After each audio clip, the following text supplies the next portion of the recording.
guy. It's that Scotch-Irish thing where it's like you drive through Iowa and you immediately know whether you're in the German part of Iowa or the Scotch-Irish part of Iowa by whether or not the barns look like they're about to fall down or whether they're actually maintained. Yeah. And then sprinkle in some Dutch here and there with the windmills. Yeah. They're pretty cool, too. Yeah. Like up around Pella and that. Mm-hmm. Like, Yeah, you get a lot of Dutch. There's one, I think there's Shelby County, where they actually celebrate, like they have a working windmill. This is the most obscure shit we've ever talked about. Yeah, but it's like, fun. Let's talk about, but they have talk about the ethnicities of various Iowa counties. But it was...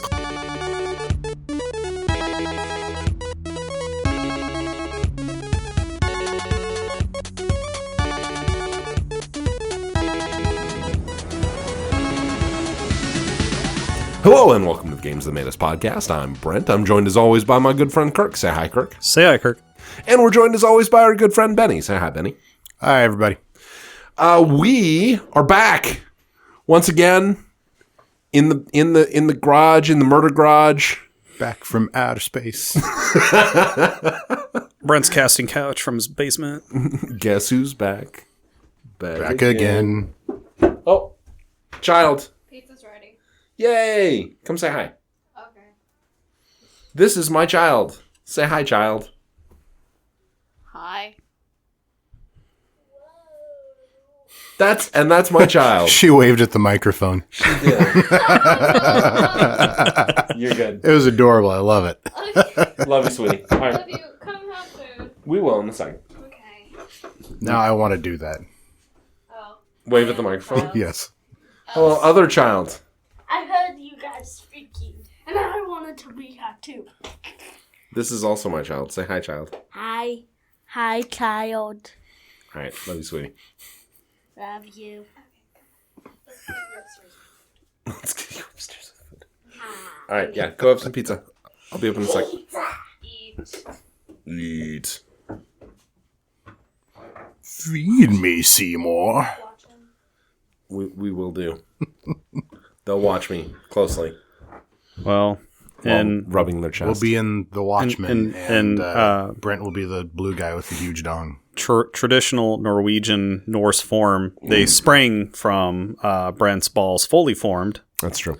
But at first, he raised his hand to the air and he chanted and lightning hit him. It was an amazing ceremony. And I was just like, bro, how's your dick hole feel?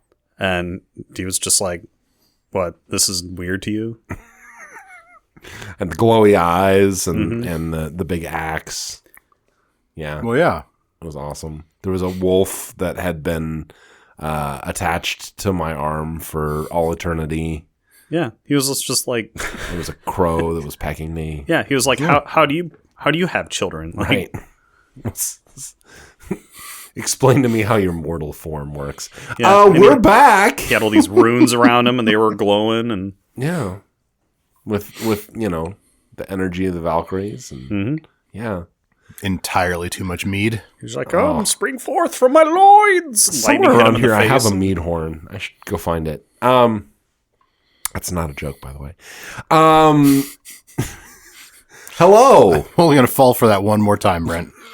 Hello, fans. We are back, and we are talking about video games and drinking and things. And holy shit, we've got 2 more of these to record tonight. Oh, today, whatever. It's terrible. Things, words.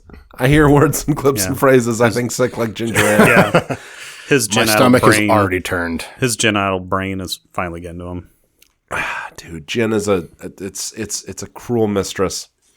Hey, let's talk about what we've been playing recently, and this will give the guys a good chance to make fun of me. Kirk. Tell me what you've been playing. Well, I've been playing Morbo demands video games. Yeah.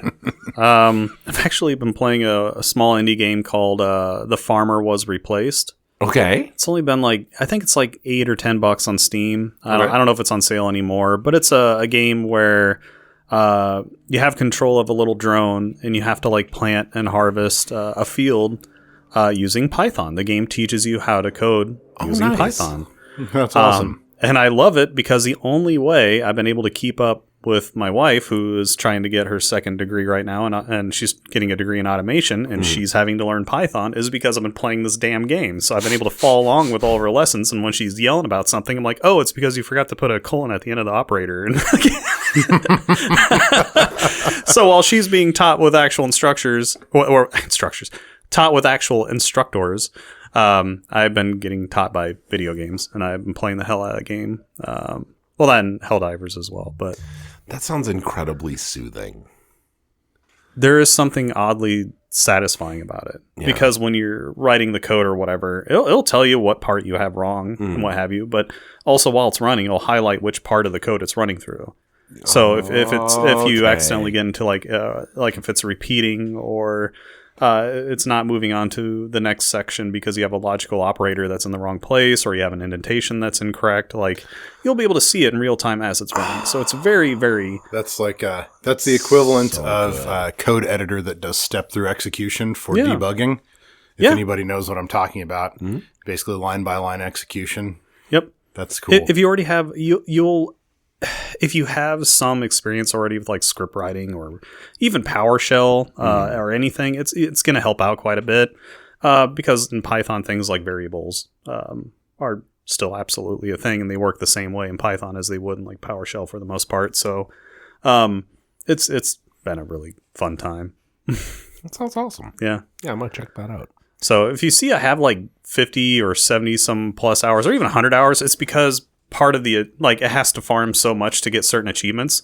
So I'll set a code and I'll just repeat over and over and over and over and over again, but I'll leave my computer on overnight while it's just farming continuously. So that's why. That's awesome. Yeah. I love that. But there's also just for added, it's not just farm stuff. Eventually you get to a point where if you plant a certain bush or something in a certain way, it can populate a hedge, and then all of a sudden the entire grid turns into like a maze, and then you have to be able to change your code to then make the drone navigate through the maze to get to the treasure chest at the end.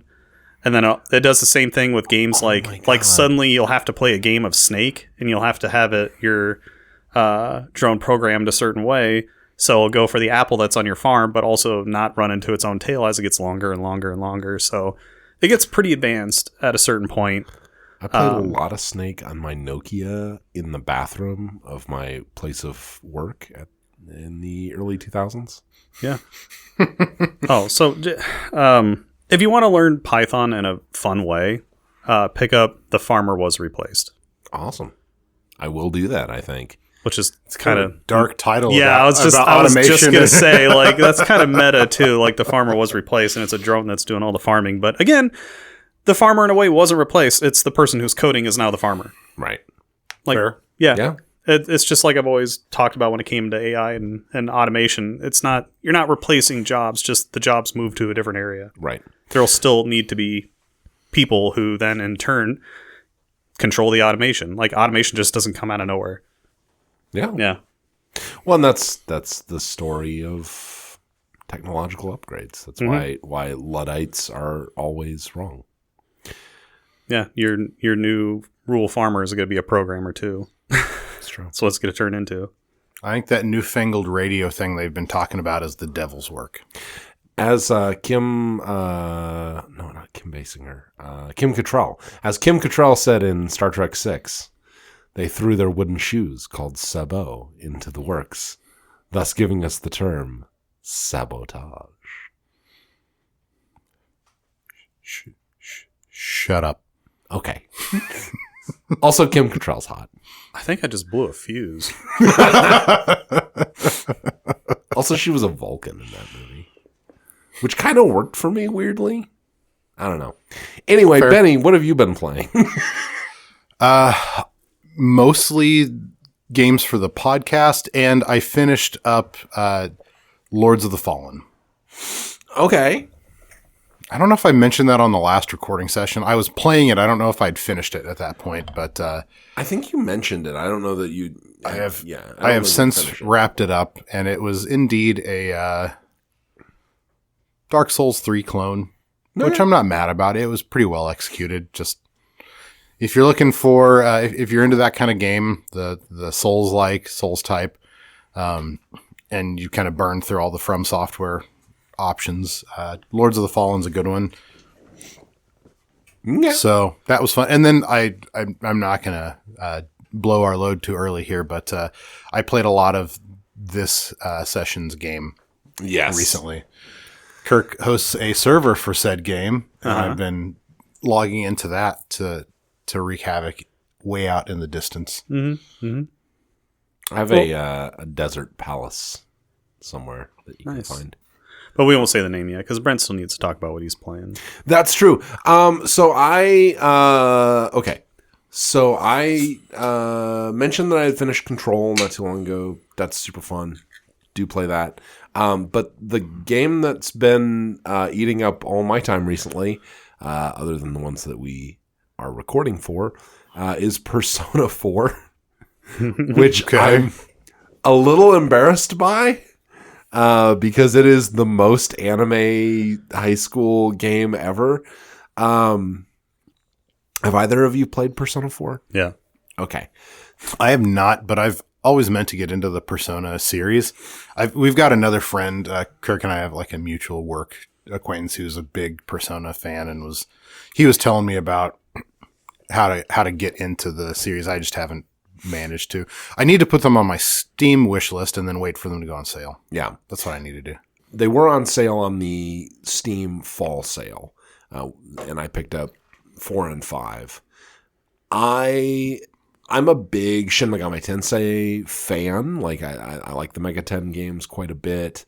They're kind of like evil Pokemon, and I really vibe with that. But most of the Mega 10 games are not as anime-y as the Persona series specifically is. And okay. Everyone who I had talked to about how to move from Shin Megami Tensei to Persona was like, oh, you got to play 5. 5's the best. 5's so good. And so I picked up 5. I played it for like an hour. I was like, no, not really my thing. It's super good. I can totally see why people would love Persona 5. But I also picked up Persona 4 Golden. And it's the core conceit of Persona 4 is that you're someone who is moving from a big city to a very small town. And then like struggling to fit in and like build connections, as there's also like this giant mega store coming into the city that's like putting all the small businesses out. And that's just my life story. Wait, so you just played Stardew Valley. It's 100% Stardew. It is growing up in small town America simulator, but with anime. And I was like, this is amazing. This is so good. And so I wound up like kind of looking up and being like, oh, I've put 30 hours into this game. And I didn't realize that had happened yet. So Persona 4, very fun. All the characters are adorable, and it's weird because normally I play a sort of anime high school kind of game and I just hate everybody. Like, these are all extremely annoying characters, and I did teenage years. I got the fucking lunchbox. This is like, I don't know, they're all so charming, and it just makes me happy, and it's like a warm brain massage. I don't know, even though this podcast has mostly not gone straight into like the anime weeb territory directly. Yeah. Like, we've been tangential to it like 50% of the time. Yeah. Like, we've been really close to some of it, and straight up like tickled the waters of it occasionally on some of these things. I bet you would. Also, the soundtrack for Persona 4 is so good. I love all the like weird, goofy, jazzy J-pop, and I've just been like driving around the suburb that I live in and listening to Signs of Love off the Persona 4 soundtrack on repeat, and you should do the same. It's really good.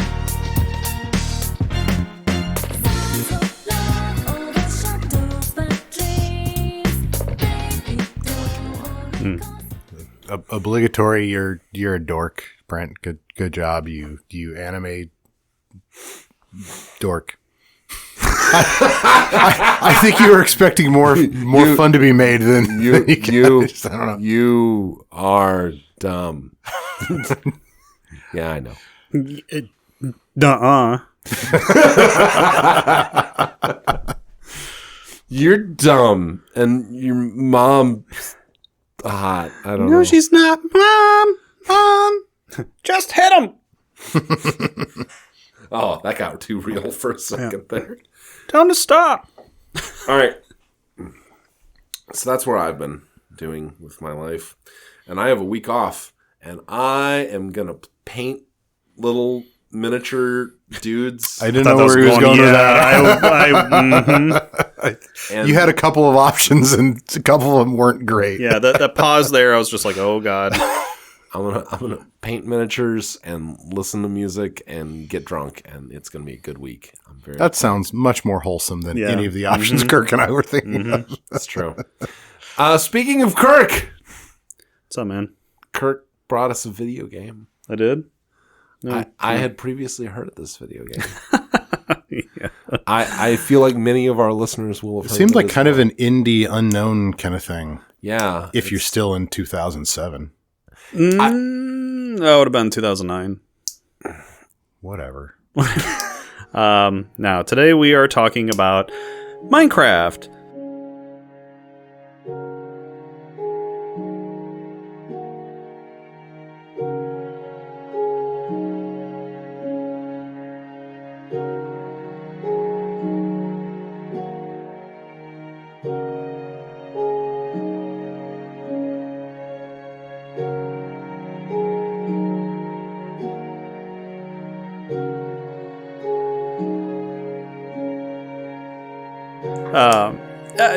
It was in its infancy.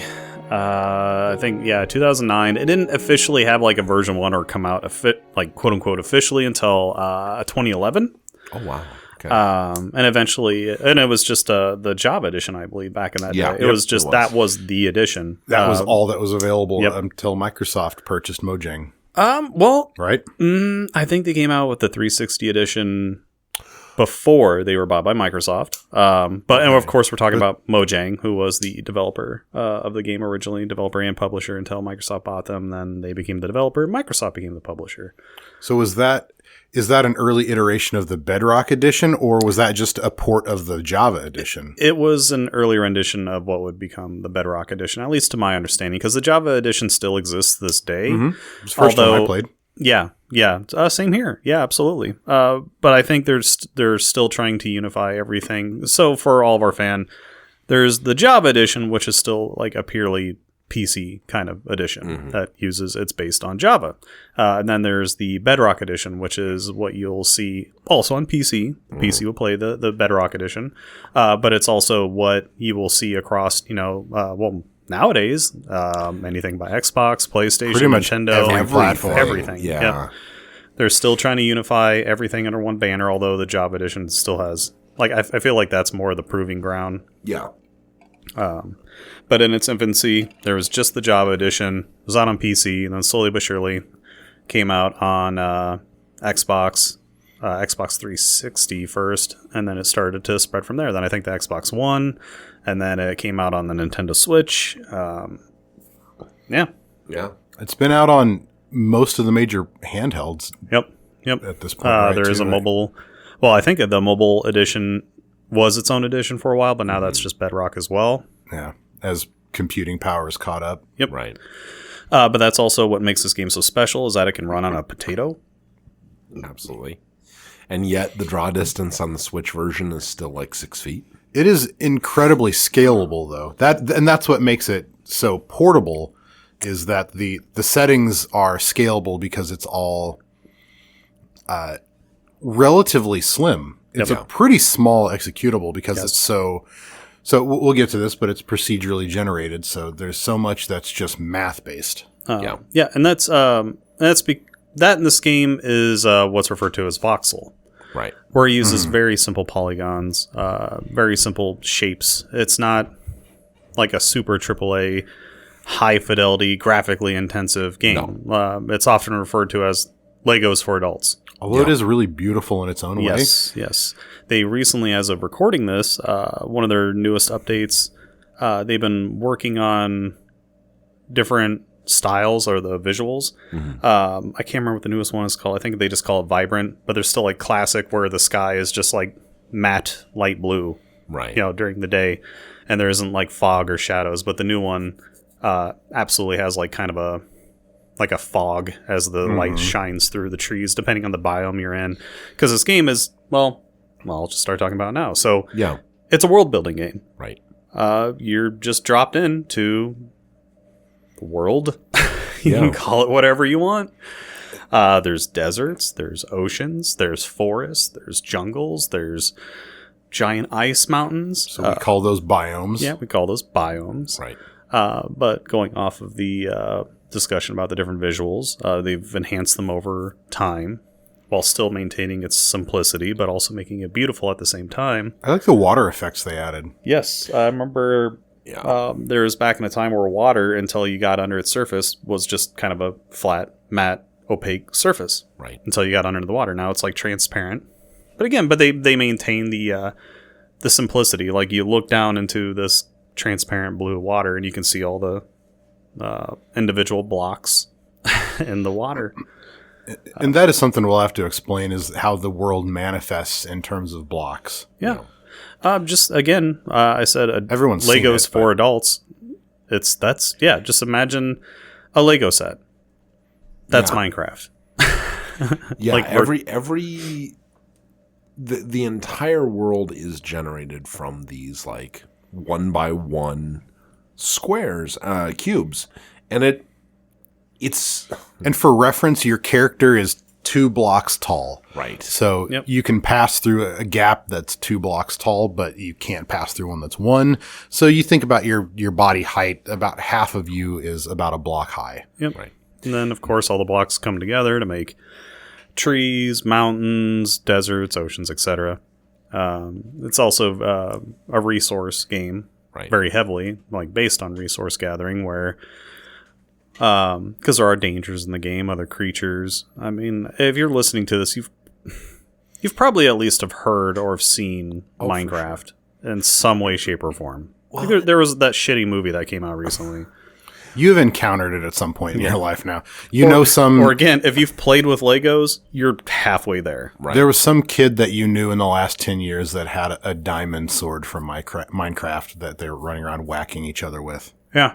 Yeah. And don't confuse it with Roblox, because you'll make a lot of people mad, including me. Like, there's a big difference. Like, Roblox is that web-based shit, like, tweens and whatever, and small children play, and then... And exploit each other financially with. Yeah. Yes. Minecraft is more or less for everyone. Well, and so one of the things that I think is so interesting about this game is it is the, because essentially there's kind of 2 types of video games when you really strip it down, right? To, well, we'll say 3. When you really strip it down to its core, it's like, are you experiencing the story? Are you destroying a thing, or are you creating a thing? Mm-hmm. Right? Like, and the creative type of video game has traditionally been the least popular of those 3. Mm-hmm. Yeah. Right? Stuff like Civilization or SimCity or Railroad Tycoon or whatever has always been there. It's always kind of been in the background, but it's never been the like pinnacle of success in terms of video games. And where I think Minecraft kind of was brilliant in is that it stripped it down to its very core essence. It's like, hey, here is a like you're saying, Kirk, like here is a Lego set. Like, go to town. Yeah. Make your thing. And But it's- also while being like an actual moving world with day and night, Yeah. and then dangers as well. But like with the Lego set, you can build an entire castle or a space station or a dungeon layer or whatever the hell you can think of. Right. And people have made some really insane things. Yeah. People have built entire one-for-one scale, well, not one-for-one, but like have built entire cities as if Right. it were, like actual cities that exist. They've built that in this game. well, and so like for me, and People have built computers in this game, like That actual is- functioning yeah, computers that is inside this game. craziness. Yes.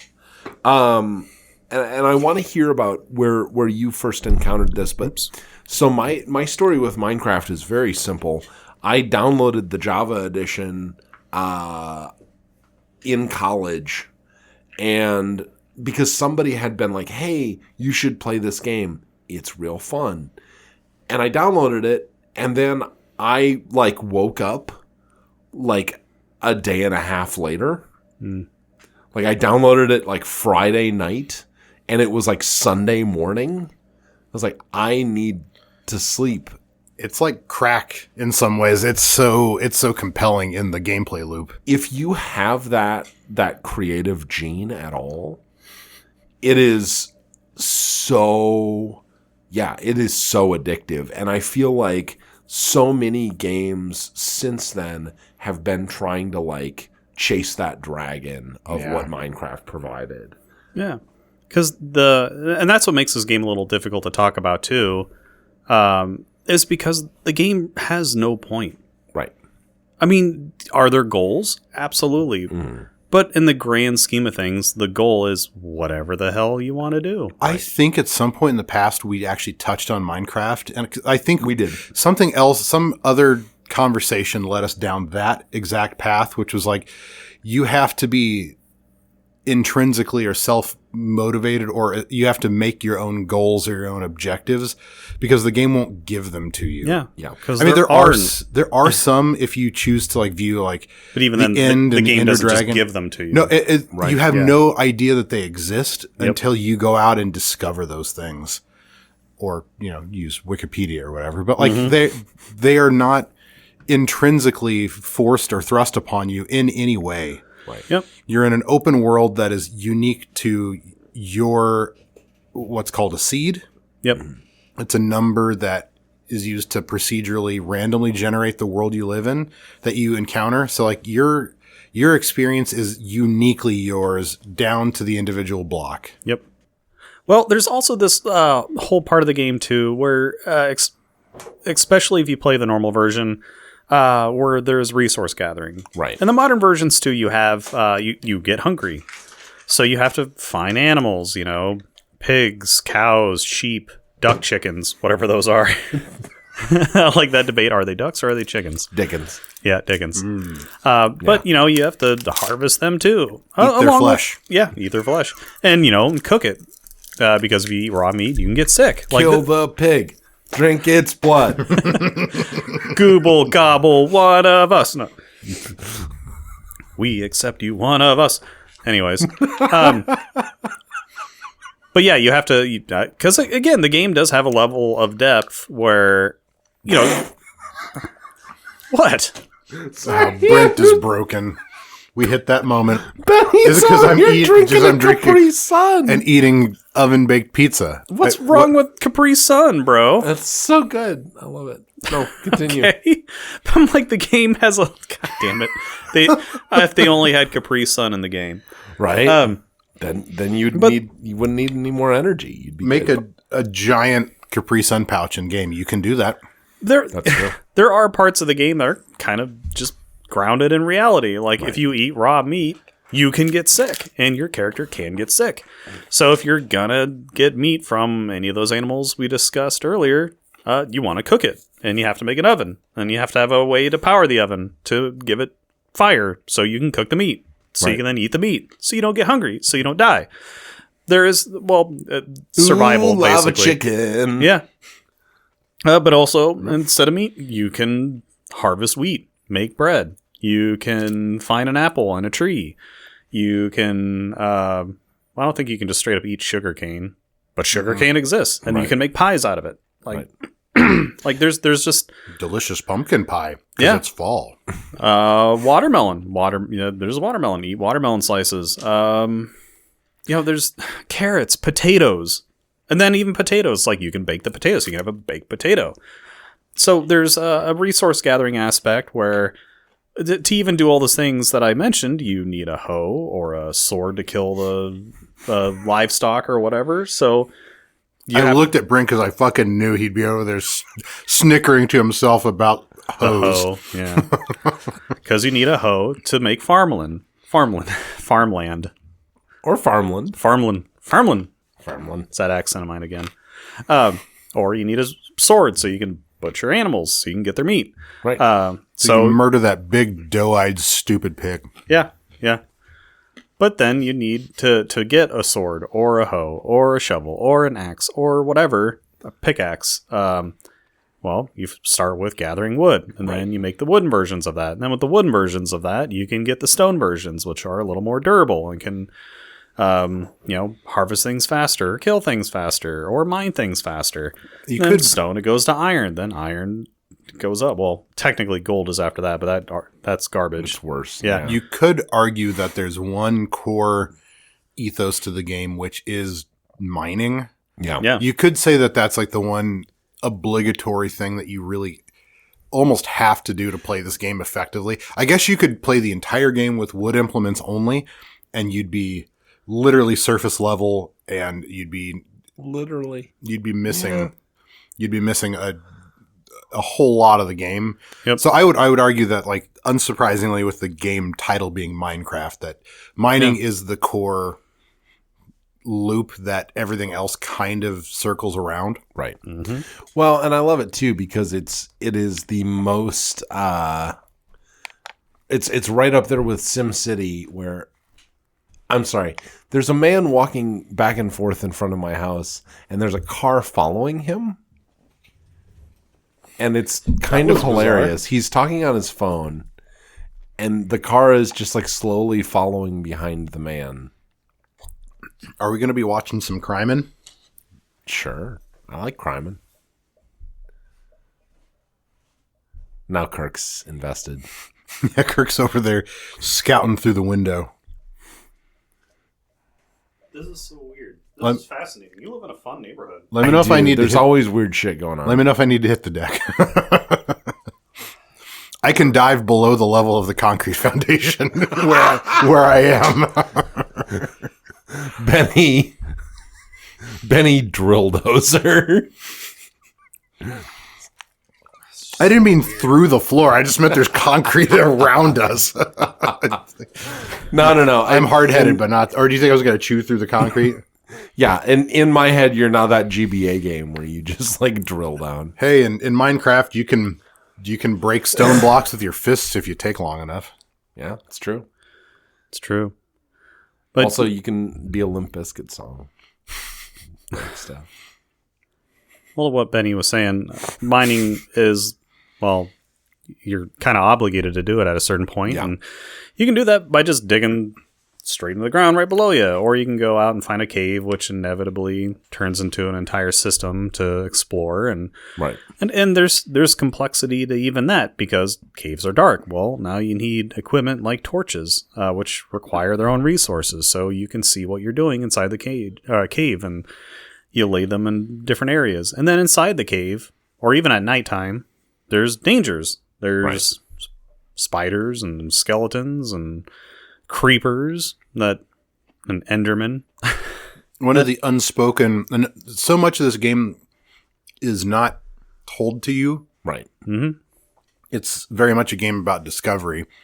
And one of the mechanics that you encounter and may not immediately become apparent is the function of light levels in the game, in terms of like how, I mean, light levels affect plant growth.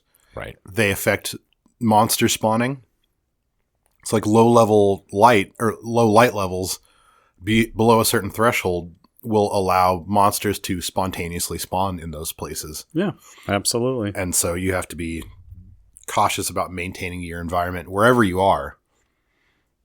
Oh, absolutely. And so like Kirk was saying, like sometimes you'll get into a cave system, and if it becomes evident that it's rich in any sort of resource that you want, you immediately start scrabbling all over the place and just sticking torches everywhere to basically sanitize it. Yeah, and to what Benny was talking about, the different light levels, that's another unspoken thing that's never just told to you right out of the gate is, well, you can sleep through the night, but you need a bed to do that. Right. And you need to gather resources to make a bed. And it doesn't just outright tell you, well, not immediately. You have to kind of discover it ever so slightly on what you need to make a bed. Because then if you have a bed, as long as there's no monsters around, it'll automatically fast forward time to daylight. So then you can skip any monsters spawning or what have you. And that's a very important aspect of the game as well. Because let's say you are far away from your home or your bed, and you decide to kind of live through the night because maybe you want to go out and start hunting monsters or whatever, because they have resources of their own you can gather. Well, it's kind of a bummer because sometimes, if you're just not far enough, or if you're just far enough away from your bed and you don't get home in time, let's say you wanted to skip over through the night, well, when you go to bed, if monsters happen to spawn, they'll be there when you wake up. Right. Although some of them will burst into flames. Which is very funny. Yeah, which is very funny. But the most dangerous of them are not necessarily affected by sunlight. Yep. And so you're at risk. That's true. Again, there's just... there's so much to this game, but also there's also not so much to this game. Right. Yeah, it's simplicity kind of like... It's Seinfeld, the video game. Yes. It's a game about nothing, sort of. But it's... You have to not be intimidated by the open-ended nature of it. You have to be, like we said, self-motivated to find a purpose to the world you find yourself in, because nothing's going to, there's not going to be a pop-up, a prompt. You're not going to meet some character that tells you to go somewhere and do a thing. The worlds are unbelievably big. Like the world has coordinate sets that you can track that basically tell you where you are in relation to what's called the origin, which is like 0, 0, 0, 0, X coordinate, 0, Y coordinate, and realistically probably some other number, Z coordinate, up, vertically, because the terrain generates randomly and you may be at a higher or lower elevation depending on what that generation is. But I made on the server that Kirk hosts, I made my base well out into like the negative 15,000 range in one of the directions. And that's quite a ways out. Like if you do that in terms of real world distance, that's several kilometers out there. Yeah. Like it takes your in-game character multiple days to get that far. Yes. Even if you had a horse, it would still take a long time, which is another thing.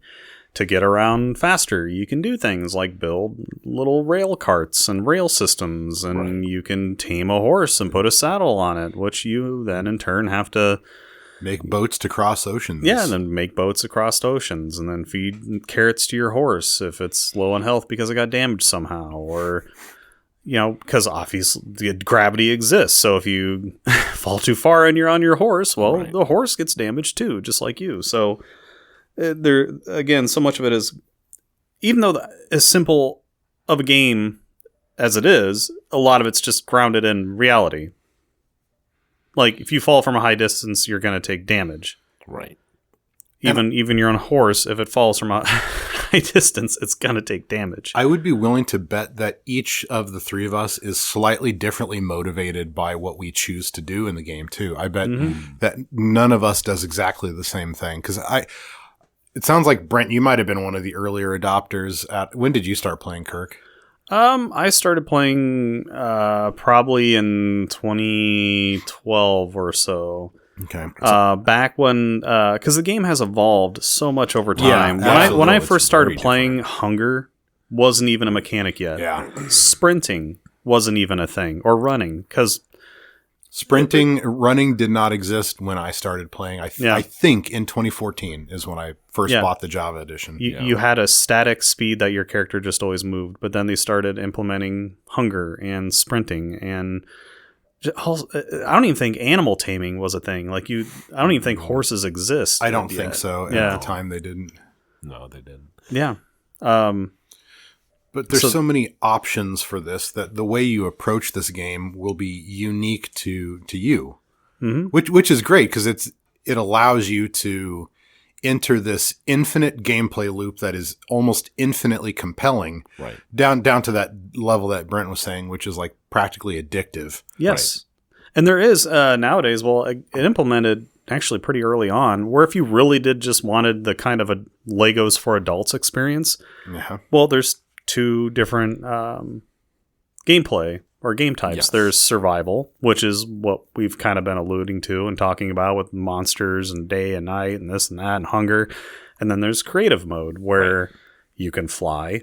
You can just make resources out of nothing. But it's infinite blocks of any type that you want Yeah, to make of whatever anything. you want. But it's just meant to build crazy, insane things. Like if you just Google Minecraft and just hit images, you'll see just some of the insane things people have made. Yeah. Yeah. And that's I love Minecraft time lapses. oh yeah, Where you see someone like clear cut and not just like trees, but like they'll cut the top, 40 layers of a mountain off and then build something where the mountain used to be. Yeah. And that's just so satisfying to watch. and you can still do that in survival mode. It just takes a lot longer because you actually have to gather the resources and then actually mine down that mountain on your own. And your implements, your pickaxes and shovels and things have their own durability. Yes. So you have to sustain the resources that you need to. It's all a game of balancing resource consumption versus resource gathering. Right. And that has always been a thing from the game's inception is some sort of mining and then resource gathering, and then how you use those resources is really up to you.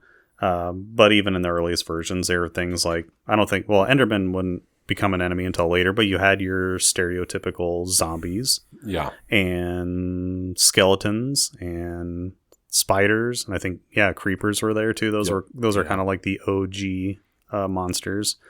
But again, those monsters are not just there as an antagonist, but also as a resource as well, because certain things that you can use as far as resources come from those monsters from dispatching them. Right. Creepers give you gunpowder. Yeah, creepers give you gunpowder because if you haven't ever played the game, creepers explode. They sneak up on you, they don't make up any noise, and then they make a hissing sound, and then they detonate violently. Kamikaze bitches. Yeah. Right. But if you manage to kill them, they'll drop gunpowder. And then you can use gunpowder in turn for making TNT, which TNT can make mining easier. Again, it's just there's... I don't know what words I'm trying to use. It's kind of a hard game to discuss because it doesn't have because like we said, there's not an overlay of an ethos or a story or like it is what you make of it to some extent. I mean, we can talk about mechanically whether there are good things and bad things about the game. Like I would argue that in some ways copper was a good resource addition, and in other ways copper was kind of an unnecessary addition. Kind of useless. So like depending on how you view these things.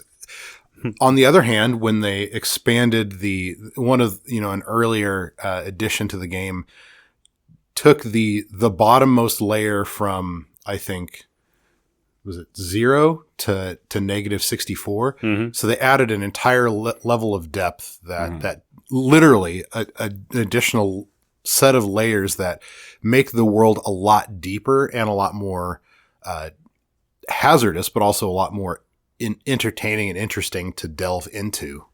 Literally delving like those fucking dwarves. No. That's funny how, Benny, how you talked about copper being useless, because it was, but as of like a month ago or so, they released what's called the copper update. Yeah. So copper has a use now. Gotcha. Well, and I mean, it's kind of I've noticed that it's kind of a poor man's substitute for iron when needed. For implements that will do in a pinch. And I actually think that's kind of cool because of the relative scarcity of iron depending on the biome that you're in. Because resources have different levels, like different rates of encountering, or like they're more or less plentiful depending on the type of biome. You know, we were talking about like whether it's a jungle or a high mountain or like badlands, or all these different types have very different levels of those resources and their availability and how you even reach them. Like Brent alluded to earlier, building his palace out in the desert. Well, the desert is very cool and in some ways has a lot of somewhat uncommon resources, but also is a lot more hazardous sometimes because walking around on sand can be a nightmare if you're asking for falling into a pit, because some blocks acknowledge gravity. And so when you interact with them, some of these blocks will collapse down to whatever their lowest level is. So if there's a cavern beneath you and you're walking on a bunch of sand, very much like in the real world, you may find yourself falling 50 or 60 blocks to your death. But then there's also advantages. Like I can immediately think in the desert, since there's not trees and shit in your way, you can see a long distance in front of you.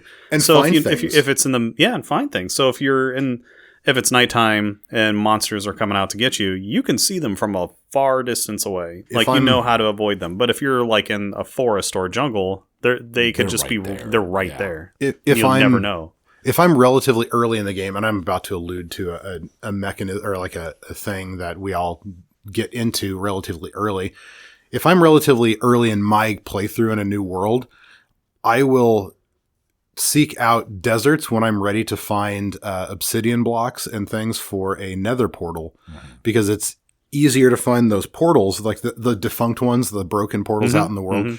They're easier to find in desert biomes because you can see so far and there's nothing in the way. So that's a great way to find those, especially at night when you can see them glowing from a long way away because there's lava in them all the time. So yeah, I absolutely agree. There are advantages to every biome and disadvantages to every one. Well, I'm glad you brought up the nether portal, because that's kind of where the game takes, like, you know, a fantasy turn finally. Not everything can be grounded 100% in reality. Right. But there's a whole different layer of the world called the nether, which arguably is... two. Yeah. Oh, yeah, there's two more. So the Outworld, I think is what it's called, where the Ender Dragon is. Or what, I thought that was just called the End. Or the End, yeah. But like, there's multiple, not even layers, like entire. They're different existences. They're different planes of reality. Yeah. But you make a nether portal, so you effectively go to hell. Yeah. That's because that's what it is. There's monsters all the time. It's underground for the most part. It's fiery and nightmarish. Fiery and lava, and the enemies are like they will attack you on sight. It's very difficult to move around but there's a lot of resources there you have to have. And then in hell, there's entire fortresses that you need to take advantage of, but are also littered with monsters. But in the game too, again, going back to the whole resource gathering thing, you can build armor and you can build better weapons.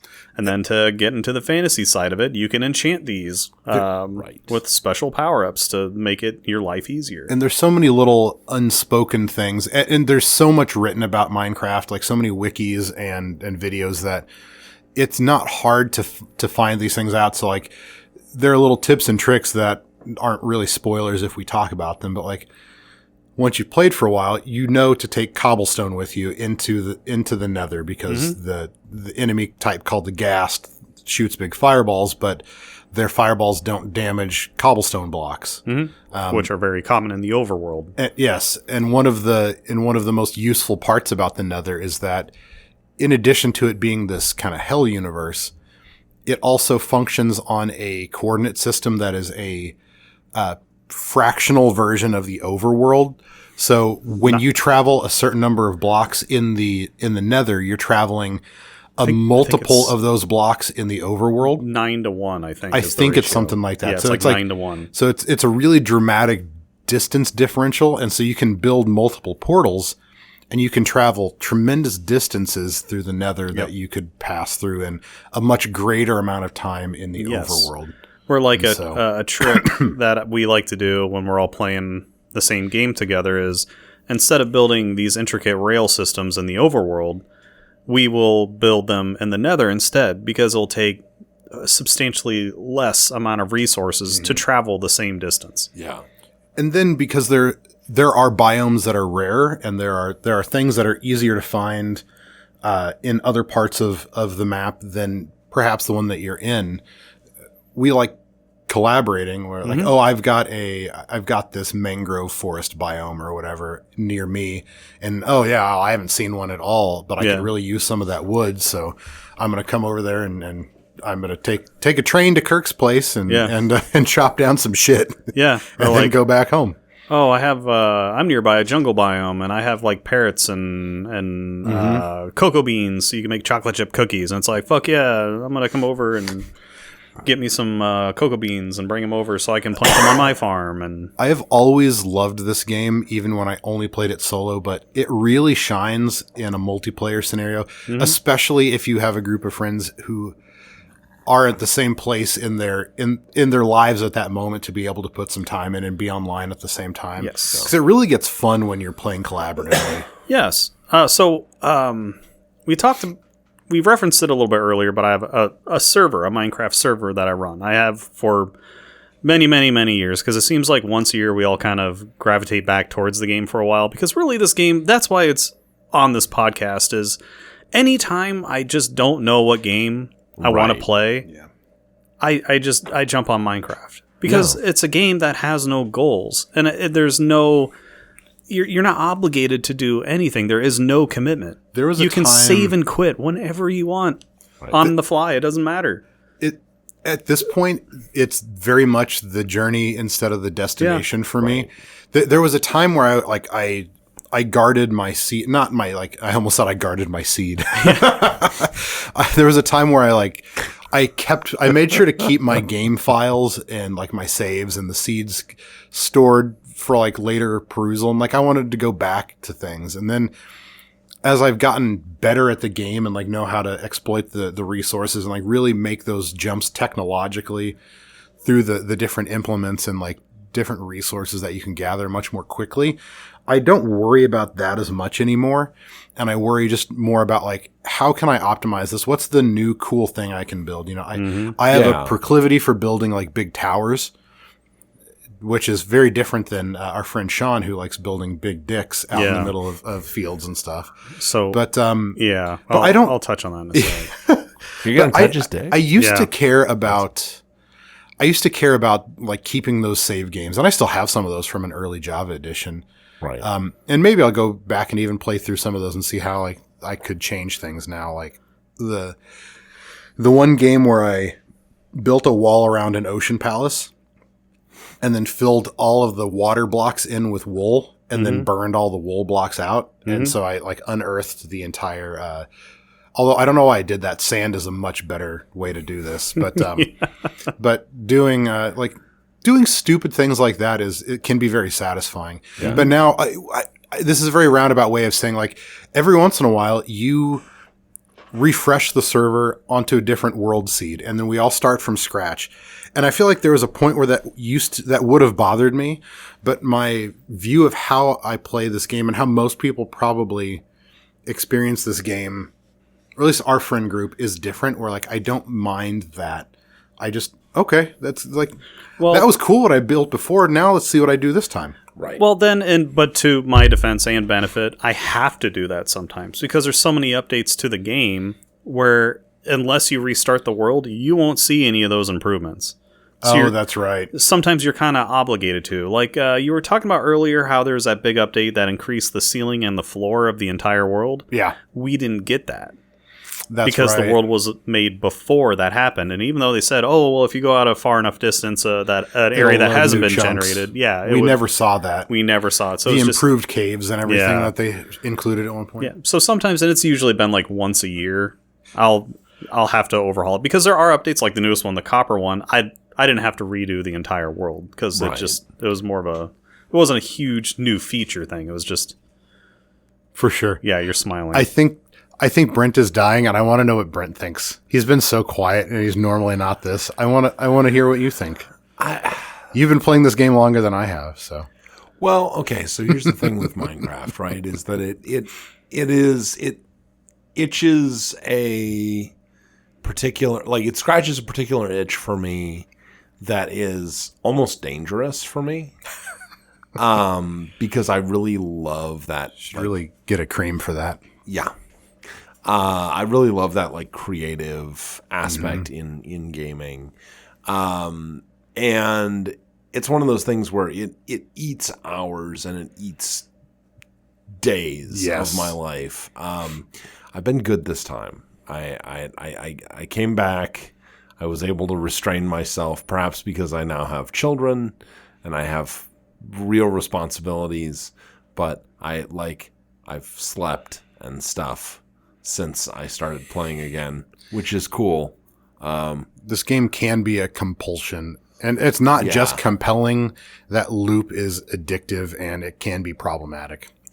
The thing that I always come to with Minecraft is I think it is perfect in its simplicity, right? It's that idea of just like, hey, build a thing.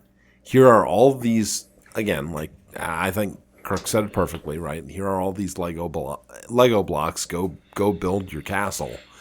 But also like, I think one of my complaints in gaming in general is games that try to be too many things at once and fail, right? It's like, oh, we're going to be 10% a survival game and 10% a crafting game and 10% an adventure game. And it's like, no. Like, be Chipotle. Make one thing. Make a burrito. Make a good burrito. That's all I want. I just want a burrito. I don't want... Don't have a midlife crisis like Applebee's and you don't know what the fuck you want to be anymore as far as a restaurant. I don't want to go to Cheesecake Factory. I don't need a 35-page menu. I know none of the things on it are going to be good. Just give me the one thing, make it well. That's what I want, right? And if I don't want that, I will go to a different game. And no one's going to play the same thing all the time. Almost no one will. So like, right. Be at peace with that. Just make a good game. Yes. And Minecraft hit the nail on the head so goddamn hard with, hey, this is what you want when you want a creative game. It's a sandbox. Right. That there have been so many games since then that have just been Minecraft, but it's X. Mm-hmm. Right? Minecraft, but it's medieval. Minecraft, but it's 2D. Minecraft, but it's, Terraria or whatever. Yeah, I love Which is a good game, though. Well, I was going to say, there are some examples that none have hit quite as hard, like you said. Yeah. There are other good examples. One of my personal favorites is Valheim. Mm-hmm. Minecraft, but it's Nordic. Yeah, exactly. It's very good, though. So yeah. And that's not a knock. That's not saying... But you're right. None of them have quite captured the same magic. Like everyone, like you said, has chased that dragon. Yeah. And no one captured the formula quite as perfectly as this one did, almost on the first try. Yeah. And it's kind of a phenom in that regard. Like there are certain games where it's like, there are Diablo clones and Zelda clones. There are Souls-likes. There are roguelites and rogue types. And then there are Minecraft or crafting types. So like this is one of the archetypes. Yes. And it is also, it's one of those games where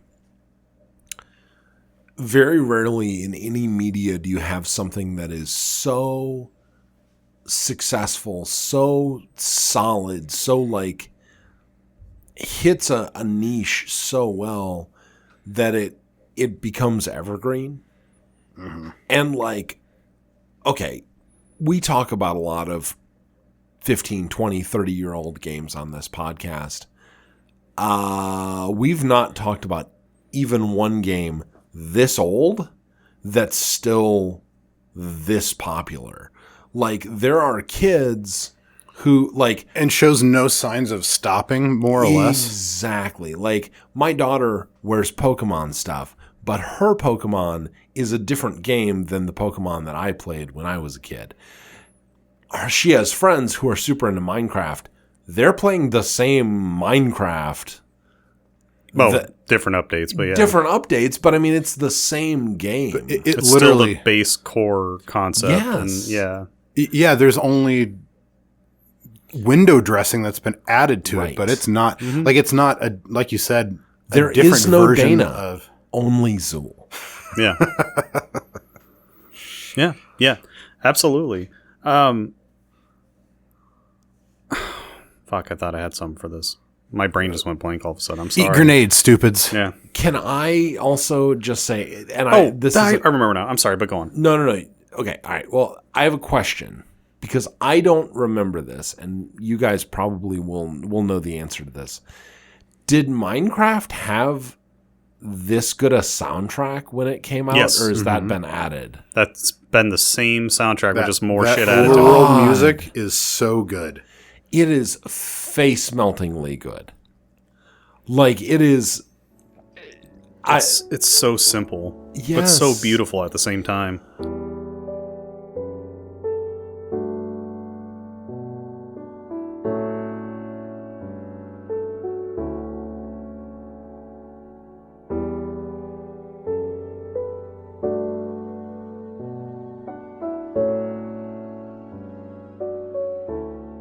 And this is another one of those examples of like, well, actually, this might be more of an example of what I'm about to quote than almost any other game that we've talked about in terms of that archetype thing and like setting the standard.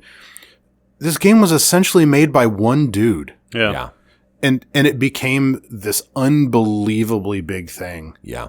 Like a single guy developed this indie title and kudos to him for like getting in, getting off, and getting on with life. Yeah. But like just like selling it and moving on. Like I can't even fault him for it. No. But like He left it in good hands, though. That's like true. A lot of people who joined the same development team when he was he acknowledged needed more help. He left it to a lot of the same people. Yeah. But like how many games that are the archetype of their genre were created by like a single person? Almost none of them. I don't know that I can think of enough like of those, and I'm sure there are other like types, but like no one guy made the RTS. No one guy made the the FPS. Like none of these things came about, and I'm sure there's levels of influence and like Sure. the polish and the refinement came from crowdsourcing and by committee, and like these things don't exist in the mind of one guy anymore to make it as good as it is. But no, I mean it's so chill and calming.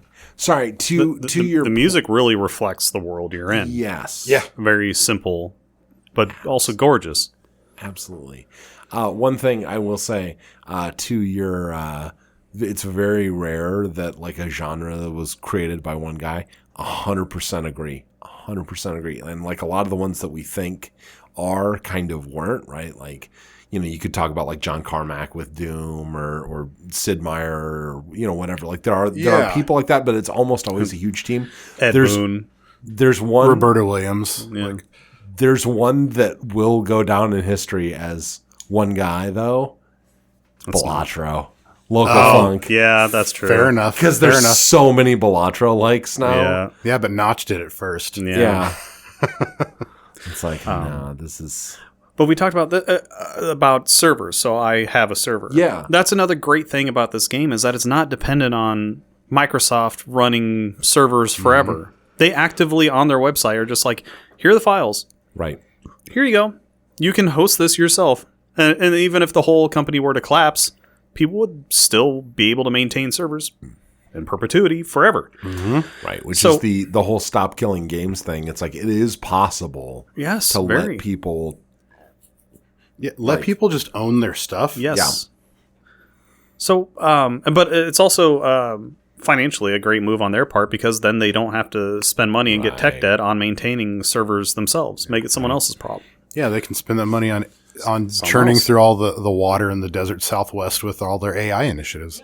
That makes me sad. There are public servers and private servers. I make mine private. So, I mean, I have had a semi-open server before where I let my my son's friends in it, but that turned into just a bunch of drama llama. That was just horrible bullshit. This makes sense. And I just wanted a simple Minecraft server where no one was going to cause any shit. No one's going to cause any trouble. No one's going to steal or just be assholes. And a lot of those rules are where we normally discuss beforehand in the world. But we're not at that point as gamers in Minecraft where it's like, I'm going to blow up your fucking house. Ah, ha, ha, ha, lol. Like, no, we're not that way. But that's what I get for letting a lot of teenagers in that one time. Because then they were like stealing each other's shit and saying, no, I didn't. But at the time, I had mods installed that let me watch shit. And it's like, you're banned. I'm sorry. You're an idiot. I'm tired of this. This is stupid. I knew I should have just made 2 separate servers. One for me the and my friends, teenagers and then, one for the adults. one for the adults. But yeah, so that's another thing. If you're on an open public server and you could build a grand castle, cathedral, whatever, an entire city, but someone else could absolutely destroy it on a whim. Right. They could be like, what a loser, and just blow it up. I mean, you can do that in a private server too. Sure. But that's the beauty of a private server, like what I have with all of you guys and a lot of our other extended friends, family, etc. Well, right now, the newest one is locked down to just think us in this room and one other person. Nice. Yeah. Not a lot of shenaniganery happening, at least not yet. I'm sure more people will ask to be included again. Yeah. Usually what happens. I got to find out where Benny is.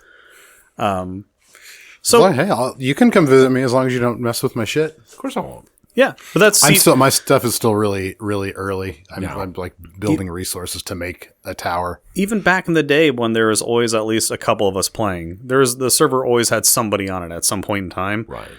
There was really just a obvious sense of decorum, probably because we're adults. Mm-hmm. Where if you wanted a resource or was looking for something, you would get on Discord or on the server itself and then get in the chat and be like, I'm looking for this. Yep. Can someone help? And someone who would either have seen it or have some lying around. But there was no like open wars going on or anything like that. The worst thing, and Benny referenced it, that ever really happens is our friend Sean, who I've played Minecraft with for many, many, many, many years. When I first moved to this area and was living with him for a while, we played a lot of Minecraft. This was back in the 360 days. And ever since then, anytime I've hosted a game, or now I just host the server for everybody, I could run multiple in-game days in any direction, like tens of thousands of coordinate blocks away. He will somehow find me and always build a giant dick in front of my house. And each new iteration of the world, it gets more and more complex. It gets bigger, more realistic. It's grander. The level of detail is insane. The last one, like, because there's different color wool and whatever. Right. He had an entire dick and balls and a head, and then it had like a vein running through it too. And then it was shooting water out of the top.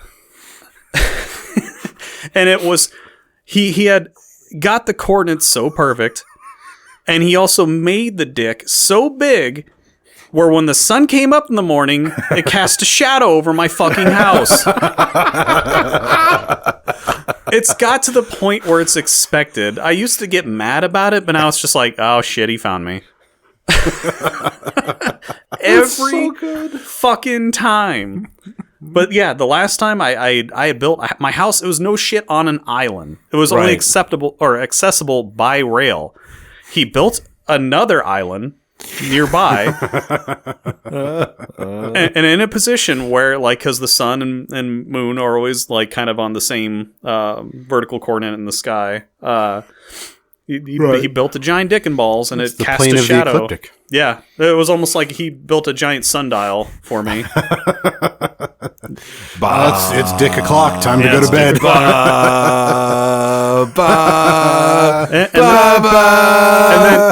And then to my fault, I had my master bedroom in my house on that side of the house.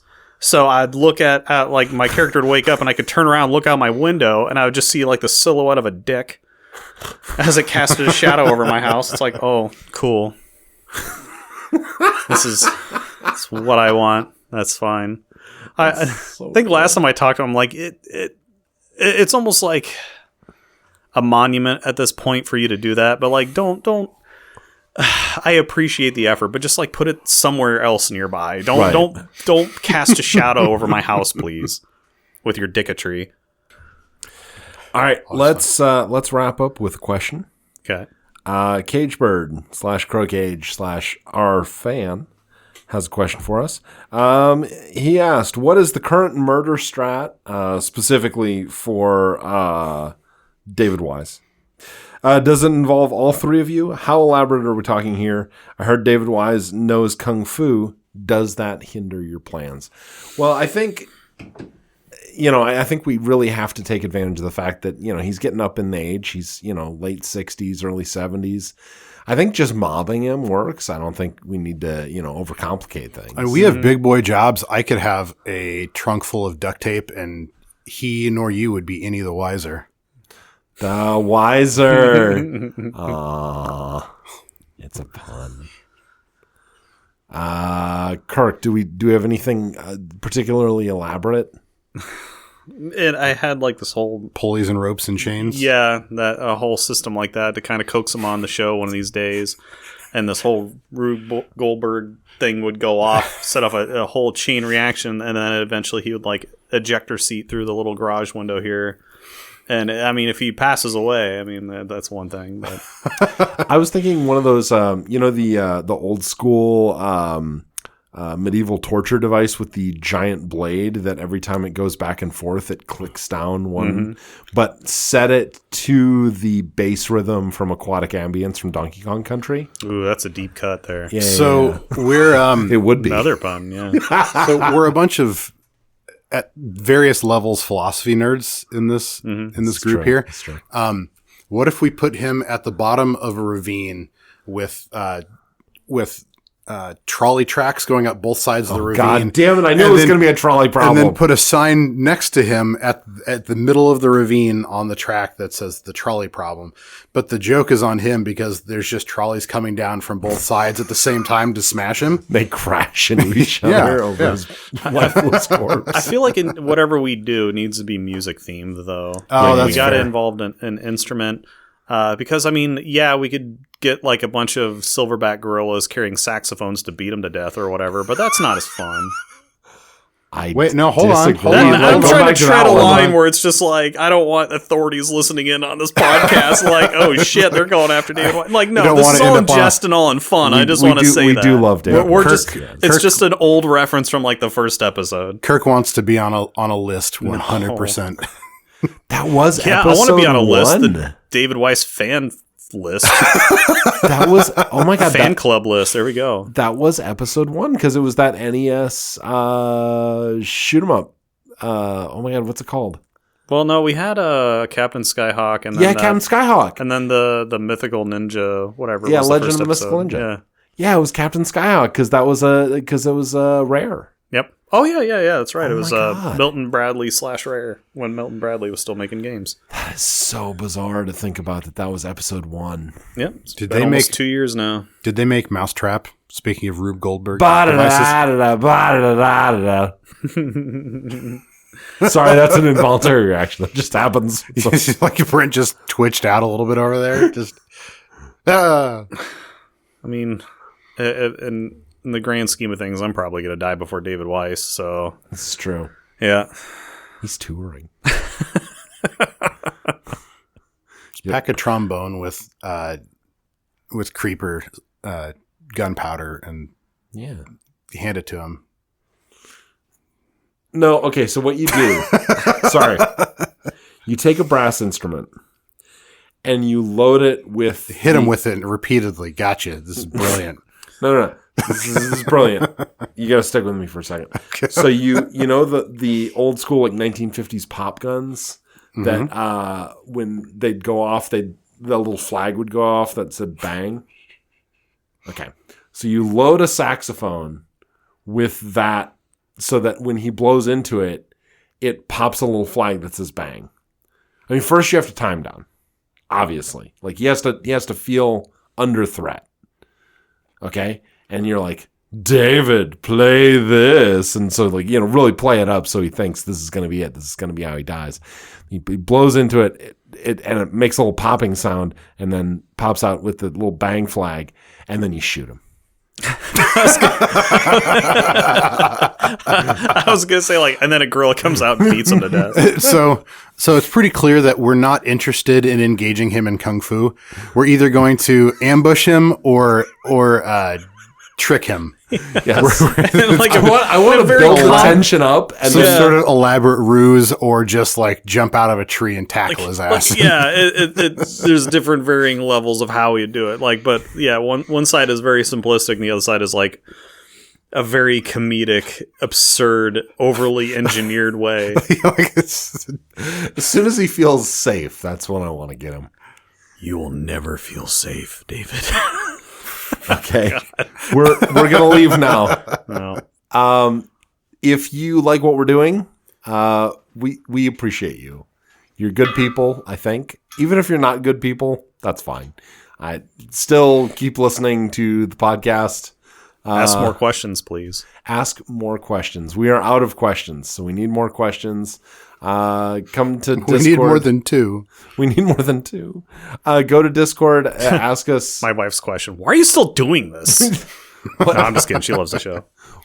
What's happening? Come on Discord. Tell us things. Ask us questions. Go to YouTube. Leave comments. I try to respond to all of them if I can. Sometimes people ask questions and I'm like, I don't know the answer, and I'm socially awkward, so then I just don't answer. So I'm sorry. But otherwise, if you ask a question and I know how to answer it in my broken brain, I will do so. We love you guys. Discord, Spotify, YouTube, Libsyn, Amazon Pornhub. Music, Pornhub someday. Pornhub, OnlyFans. OnlyFans. Yeah. Bye! Goddamn Brent's gin-soaked brain. You're just. It's us. We're new and unique. Okay, Minecraft. I've got this. Here's my brain. This is my brain on drugs. If you want, I can just start rambling or whatever. Please do. Okay.